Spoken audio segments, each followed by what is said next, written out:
Well, I thought while I was sitting here letting the machine warm up, enjoying the rain,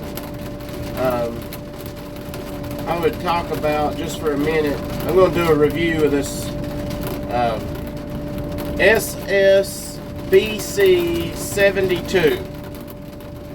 I guess it stands for skid steer brush cutter 72 inch. Max gallons per minute 25. This is on a SDL 97-2, 17 gallon per minute standard flow, 39 gallon a minute high flow. This is a standard flow unit. It says it cut up to 6 to 8 inch material. It will do it. Productively hit a cut 4 inch, 5 inch all day long and grind it up productively. And you can every once in a while hit a 10 or a 12 inch tree and saw it over, but it's hard to mulch it up with just, I don't have the carbide teeth on the bottom of the disc. If I had it to do over, I might would get the, this is the brush eliminator. I might have got the brush eliminator XP. Only thing different, it may have 4 blades instead of 3. I'd have to look, but I know it does have carbide teeth on the stump jumper or blade carrier, whatever you want to call it. And where that helps is when you're cutting trees, it leaves a stub sticking up, and when it's sticking up, you know, running over it with your tracks and stuff, but also like just wanting it to rot up and stuff and not sprout back, the more you can mangle that little stump sticking up. Yeah, I've cut 2 or 3 acres over here and it looks fine. I cut some trees probably 12 inches round and I still mulched them up a little bit, but it's still productive in a lot of 4 to 6 inch material. I mean, just thick, you can still cut it. But I thought it may be a horrible sound with this rain hitting and the skid steer warming up. But my biggest thing is trying to have people to understand why it's important as a skid steer owner to have a brush cutter. I wouldn't even have a bush hog because this cut grass. I'd step up and just get what they call a brush cutter, something that would cut 4 to 6 inch material really well, because just like today, all my dirt work jobs are useless. I can't do anything. It's giving storms all day, but you can't do it in a swampy area. But this is level land. It's like 5-year growth. They're wanting to get it back to pasture where he can control it with his tractor. And my job is to come out here and just cut it up. And you know, everyone ain't going to have that setup where someone just says come and work when you can. But you can make those relationships with customers, and they'll be like, when you got time, if you know, and you can discuss with them. When it rains, I'll throw a brush cutter on there and do a couple of days work for you, and that'll keep your money flow going. And what I found with this is, it's going to rain today, but I'm going to be able to invoice today. Any other time I'd be in the shop, which sometimes you need to be in the shop preparing your stuff. But any other time I'd just be, you know, trying to stress out over my bills. But right now, it's a billable day. Tomorrow will be wet. I'm going to brush cut tomorrow.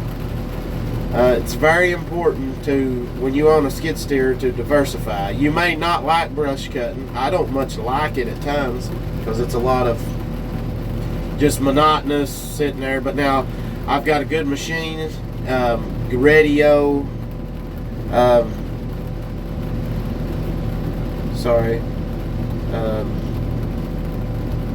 there's a voicemail popped up there. I tried to read it. But this is a good machine. It's comfortable. It's got suspension seats, so it don't bother me to sit in it all day. But one thing I would say is, owning a skid steer, try to diversify it. My skid steer it's got a grapple, which is very important. I can do all kinds of brush work with it. Sometimes I bring the grapple, a root rake grapple, and the brush cutter. If I cut down stuff that's pretty big, I can pile it up. So somebody keeps messaging me, I apologize. But I thought I would share that with you guys. Like, it's something to think about. You may think, well, I don't like brush cutting. It's not a lot going on around this area. But the biggest thing I would say is this will generate you some income when at times when nothing else. A dozer, excavator with a brush cutter would, and sometimes you can land clear with an excavator pulling up trees and stuff, or do demolition. I understand that, but the biggest thing that I would say is it's just this skid steer is very expensive, and if it's just counted on to grade driveways and do that, it's hard to do it sometimes. When it gives you a month and it rains every 3 days, where we are at, sometimes it does that. But this brush cutting gives you another option. And when I do this review of this, it's going to be probably 150 hours, maybe something like that. I'll show you I haven't done nothing to it. I ain't tightened one bolt, not one fitting. I ain't even cleaned the thing off, and I seen the other day there's a little bit of wire wrapped around it. I'm going to show you exactly what 150 hours of hard mowing on some of it 8 and 10 inches is like. So stick around, check it out.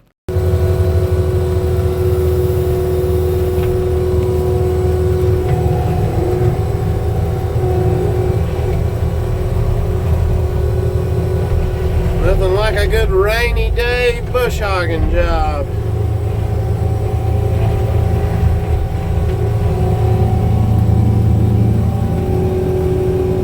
That used to look like this.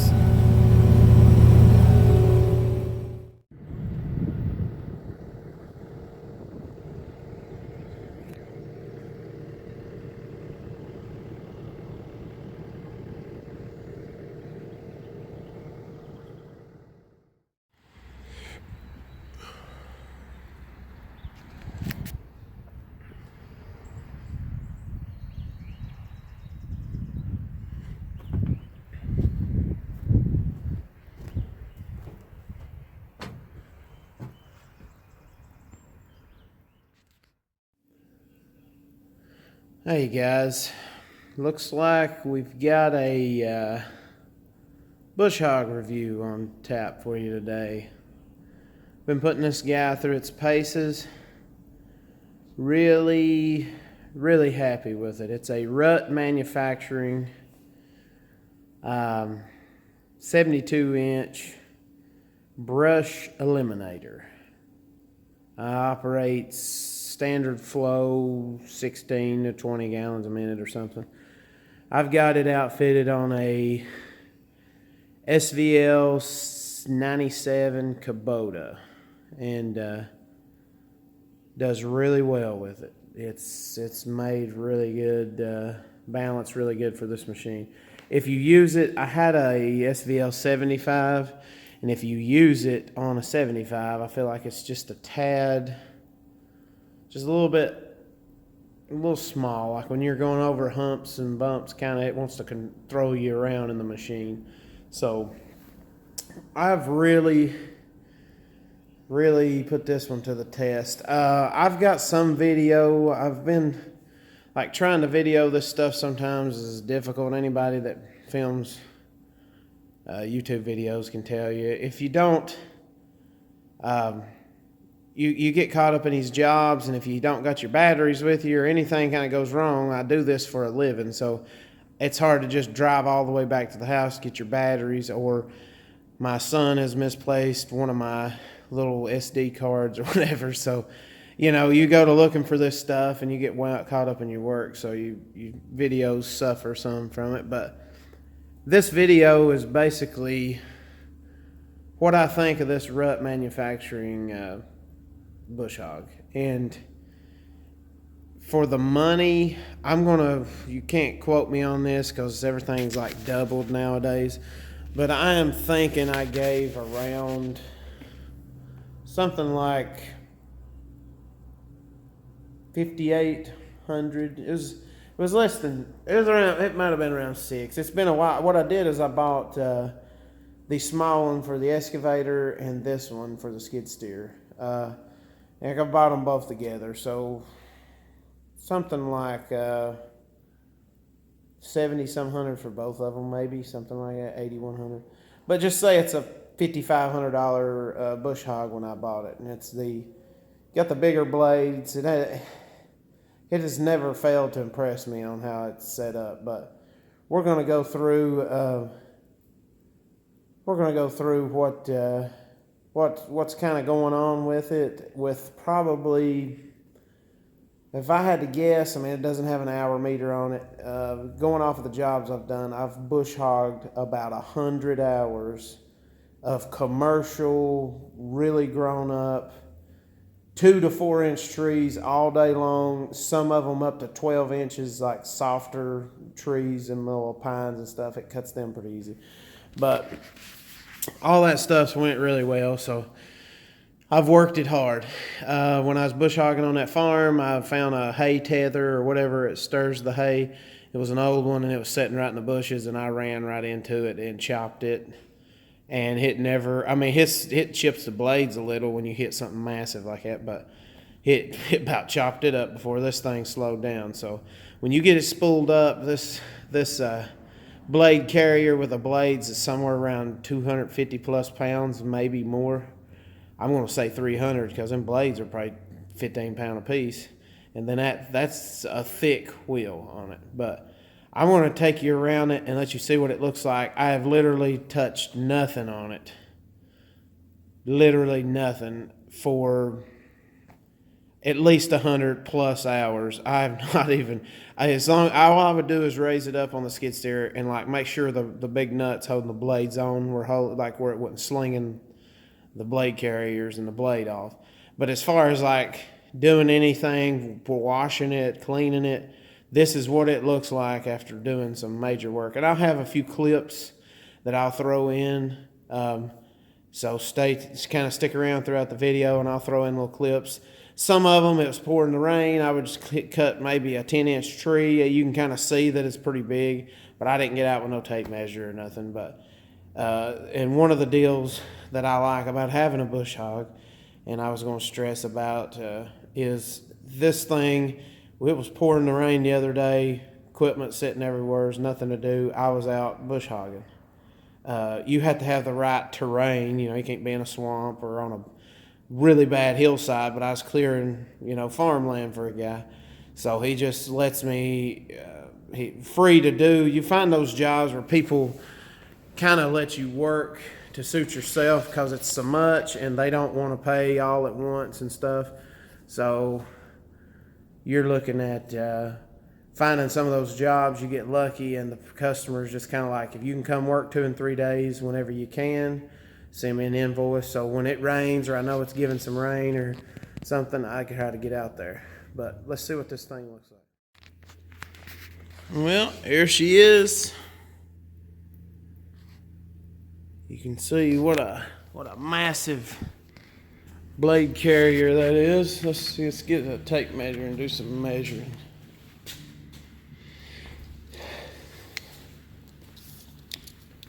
You're looking at about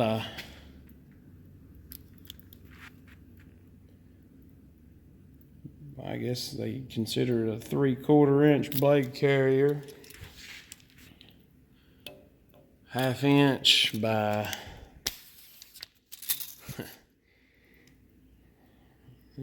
probably 8 inches before I wore it out.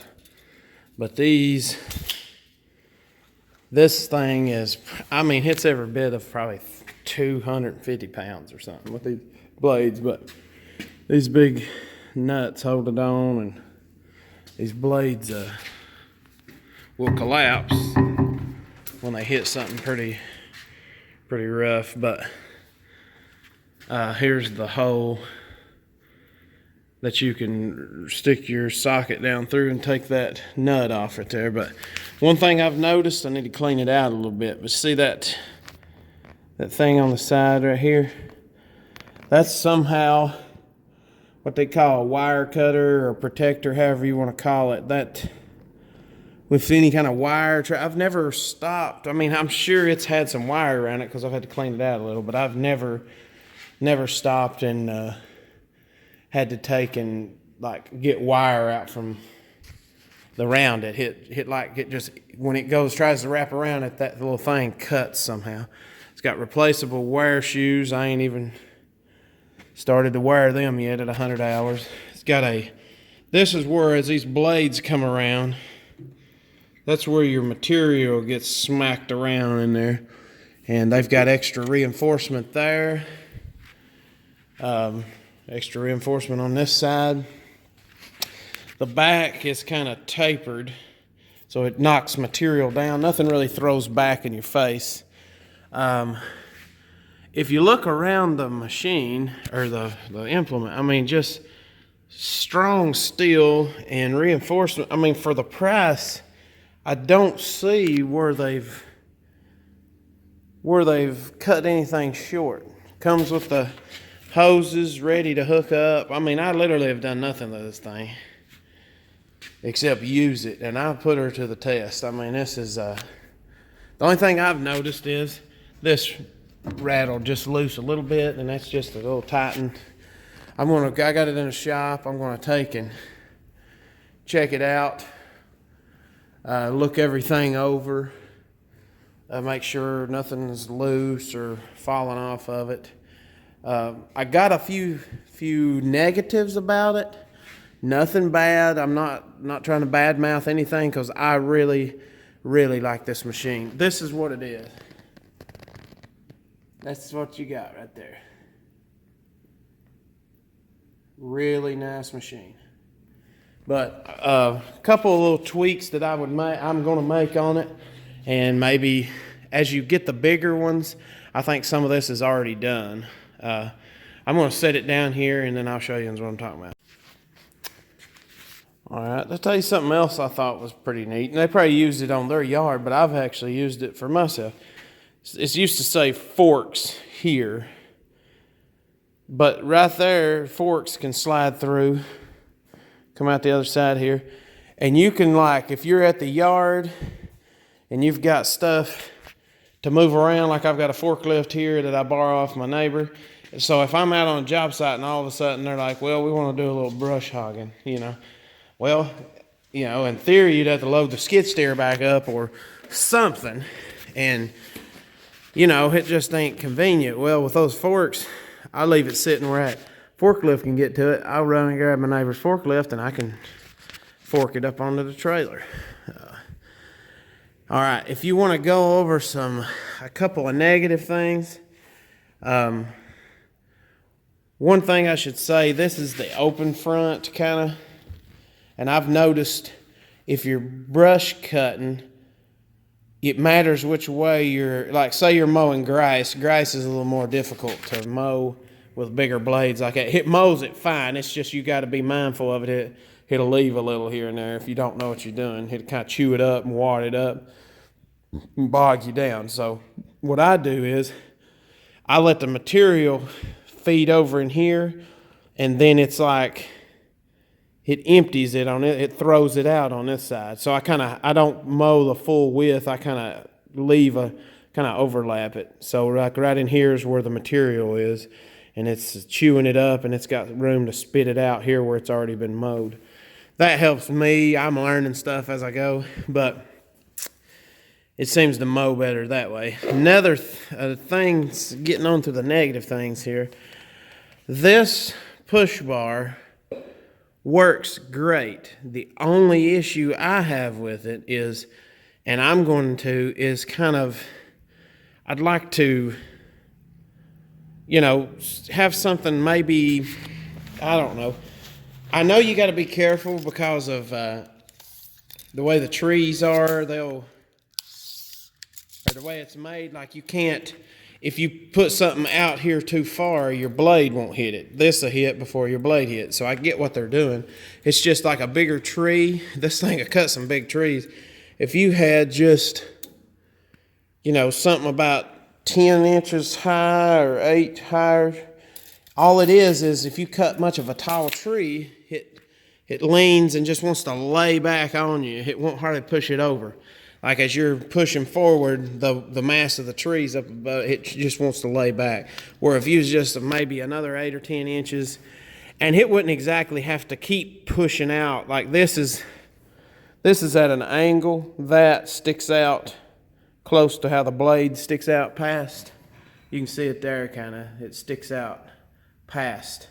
You could actually let it go more straight. All it's doing is as that tree wants to lean towards you, it's got something to kind of nudge it and keep it from falling on the machine. The trees this thing cuts, I wouldn't say it's not a mulching head, so you're not cutting 24-inch trees and they're going to crush your cab. Like the trees I've cut, 8 and 10 inches, they're brushy at the top. So I mean, worst is you scratch your machine up. It's not like really life-threatening or anything. I will tell you to be careful if you're mowing. These blades are sticking out, so like the blade will hit it before anything else hits it. So like if you're mowing around, something I had to watch is guide wires. You gotta be real careful. I usually go sideways at them where I'm not like mowing up to it, or you will hit a guide wire. And those things are spinning. I caved in the side of my bucket. I turned the machine off, or the flow off, and it was winding down, and I couldn't hear it really anymore. So I thought it's wound down. So I went to nose up to my bucket to scoot it over so I could mow that little spot. And when I eased up to it, I thought that the blades had stopped spinning. It hadn't. It hit the side of the bucket and caved it in. I had to bend it back out with an excavator. But the biggest thing that I'm going to do is add a little bit of height right here. May do it out of a round bar on top and just have some legs going down to this, because this is really strong. I mean, it's like 1/2 inch steel or something. This big push plate is. It's, well, pretty much 1/2 inch. So, I mean, you're talking heavy made bush hog. They have a brush Terminator. I said Eliminator. It's Terminator, sorry. They have a brush Terminator XP. And from what I can tell, it says it has 4 blades instead of 3, but the blades are just like mine. And then in between each blades on the actual carrier, you look and it's got like a carbide tip, like a little mulching tooth sticking down. There's like 3, or there's 4 in between each blade, so it's got like 12 or 16 of those little teeth. There could either be 4 rows of them or 3 rows, but all that I could see that would help is like when I'm mowing and it does cut trees 2, 4, 6 inches, those little mulching teeth would help chew that down more on the ground instead of leaving all these little stems that you run over. I do know you better have a good horsepower machine, because if it's cutting and mulching and then trying to mulch those little stumps, it's gonna, if you don't keep in mind and keep it up out of the ground a little, you're gonna be basically bogging it down big time. You got to be mindful on this one to let it spool back up and recover a little, because if not, the first day I mulched or mowed, I didn't doing too good with it. I burnt in like 5.5 hours. I burned a tank of fuel, and I thought, what is the deal with this thing? And I was just, 5.5 hours, a full tank of fuel. I mean, right now, we fuel it's like $150 or $160 in 5 hours. So you have to be mindful of that when you're pricing bush hogging. But what I wasn't doing is letting it recover, so it stayed under a load like forever. Whereas you kind of go in and cut, and when you notice that start to change, you kind of ease out of the machine a little. Or if you're cutting and kind of going up an incline, you got to let it work and then eat. I'll just back off a second and let it spool back up and get that momentum back. And that saved, now I can work almost 8 hours, 7.5 hours. I've added almost 3 hours to what I can work, almost like 2 hours and 40 minutes on the same tank of fuel. So same area, same terrain. It just, I changed kind of how I was doing it. So that helped me a lot. But you learn with these things. You got to be careful about what you're mulching. You'll throw stuff in your window. Also, like I said, guide wires and stuff like that. But I just, the next thing I would say, you got these supports here. I really wish, like, what I'm going to do is play off of this front bar and have something go back and down to where it says Terminator right here. And what that's going to do, sticks, and I'll put in a picture or a little video of a couple pictures, they like to lay, they'll fall over and then twist, and they'll lay right in this area. They'll fall over and lay, and they'll be like crossways, like logs, just stacked after this and before this. And it's not a big deal in the front part here, in between this and that. but like it sometimes falls back here. Your hoses are hooked right there, and they're like working and wiggling. I about ripped my hoses off once. One got kind of turned sideways. So that's the only thing.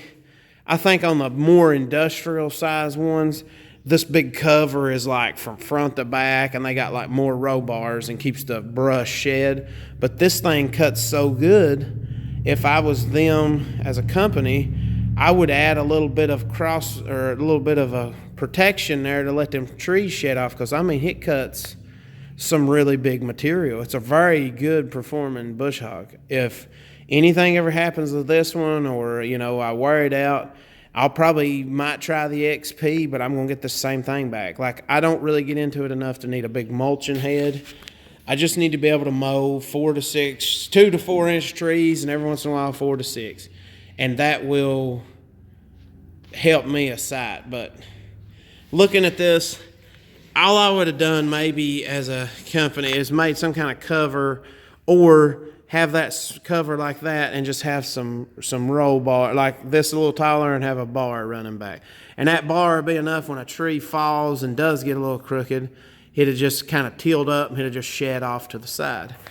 But you can see right here how the blade protrudes out. And also these blades are reversible. It's about time to flip them. But I'm talking 100 hours. I've hit rocks. I mean, you can see it's taking a toll on them, but those blades still will cut. I cut grass. The last thing I bush hogged was grass. So like it cut grass and vines and little saplings perfect. But you take, if I flip that cutting edge right there, and it's about like a dang dozer cutting edge is what it's like. If you flip that and run it, I mean, you could potentially get 250 hours out of a set of blades, and that's a lot of bush hogging. That's a lot of money you can bring in. And them blades, I don't know the price yet. I'm getting ready to buy my first set, but to keep a spare. But you look at the cross membrane right here, right here, right here, one all the way across right there. Thick steel everywhere you look. Like it is made, like I'm curious to know the thinnest part, but like it is reinforced with thick steel, all the way around. Like the deck is kind of thinner, but it's not that thin. But then everywhere it's got like another layer. You can see it's stepped up, and there's no cheapness to it. Now the next thing I would say, when you're sitting in a cab, I'm thinking of this stuff as I'm going, because I'm looking it over and trying to think what I want in this video. As this blade comes around and it's throwing this stuff, if you dig into the ground a little, it throws and hits material right here. And as you're cutting, because that's the way the blade's turning that way. And I've noticed, you see the way that's angled? Where does that throw it right towards? If you'll notice, it'll glance right off of this, and it smacks the cab. It'll hit I don't know how that glass ain't busted. I've hit it so hard. But look as it glances off, where it's right at the seat. So all I would do is, or I'm going to do, is put me a little deflector, you know what I mean? It's just a little lip. And as it sticks out, it don't have to be long, maybe that long, and it'll hit and just deflect it, knock it. If you put mesh, it's weird. You need to be able to see through here as you're bush hogging. As you're bush hogging, you can see at front, you want to be able to see, because you'll get hung in some trees or looking, and you're looking, like I said, for rock. You need to be able to see through there, see how your material's slinging out if you need to adjust it. Some people put stuff on float, and I don't know how to bush hog on float. Where I'm working, you can't hardly set it on float. It digs into the ground because that thing's heavy. So I usually just am constantly kind of adjusting it because I'm always in rough terrain. But this bush hog, if anyone out there is wondering, I'll have little stuff sprinkled in this video like throughout it. But check it out. Throw me some comments, the cutters you guys like, how they perform, or link some videos down below or something. I'm really happy with this rut manufacturing. Well, that's going to conclude the video. I'm going to go ahead and end it right here. But you guys, any of you's looking for a bush hog out there, there's nothing wrong with this rut manufacturing. I mean, all day long I'd buy it again. And all these other places that I was checking, name brand bush hogs, similars, not even to the build quality of this. I know they're big name people, big companies, but not even the build quality that I'm seeing in this with the steel and the size of the blades and stuff. And they wanted 7,200 to sell one out of the rental fleet. 72-inch bush hog. The blades look like glorified lawnmower blades, big long bush hog blades like on a tractor. Not even the quality and the big, heavy duty blades this is, which would be fine for grass cutting. But like you can get this one and cut grass and stuff and cut up and mulch up. I lean it up a little and tilt it and hit mulch. Those 2 to 4 inch trees, you can chew them up where there's nothing hardly. Little sticks and stems thrown everywhere. So I just don't see the reason to go to a name brand and pay $7,000 for a glorified lawnmower where you can get this kind of quality brush cutter. I mean, you just look at it. It just has a good look to it. You know what I mean? It's built well. I mean, I challenge anyone to, maybe you could post a link, or if you own one and it's fell apart. I've been really hard on it and not even looked at it, done anything to it, just used it, trying to see how it's going to last, and it's been great. So I challenge someone to do a video on theirs and show me some negatives on it. Maybe I've just not owned this one long enough to find them, but it'd be interesting to see how you guys are feeling about them. But try them. I'm not sponsored by no means. 300 subscribers or something. I mean, there's no sponsorship. I paid good money for this last year. I've had it about a year, and I just recently started getting a lot of jobs. I did a few at the beginning, but I recently got a lot of jobs with it, and some big ones. And it's every time I use it, like, I don't think, well, if I just had a little bigger or something. It's just like, it's perfect for, I think it's perfect for 2 to 6 inch trees and briars and thick. And he'd actually mow it down to where the stuff will rot up and you can mulch it up a little bit, and it does well. If you get over that, it leaves kind of like, as you get close to the trunk of the tree and it's like 10, 12 inches, you can't hardly mulch it up. I mean, the amount of time you sit there and just try to chop up one little piece of log, you could take that piece of log and scoop it up and go throw it over the hill somewhere. Like, you don't have to really mulch it, but you can cut them. When they're here and there and there, you can take them down. So I'm going to end this video right here, and if you don't care, like and subscribe, leave some comments. I'm trying to do better on my video. I've got stuff loaded up on videos, but I've had a major job happen here. We was doing a small job and a big retaining wall failed. I've got some footage, but it's been such a chopped up, and it poured the rain, and we were worried, like the wall was collapsing into the road and stuff, so I didn't get as much as I would like. But I may do a short video of just what it looked like and what it looks like when we fix it back or something. I won't have a lot of footage, but if you would, hit the subscribe and the like button and leave some comments, questions, or anything you got.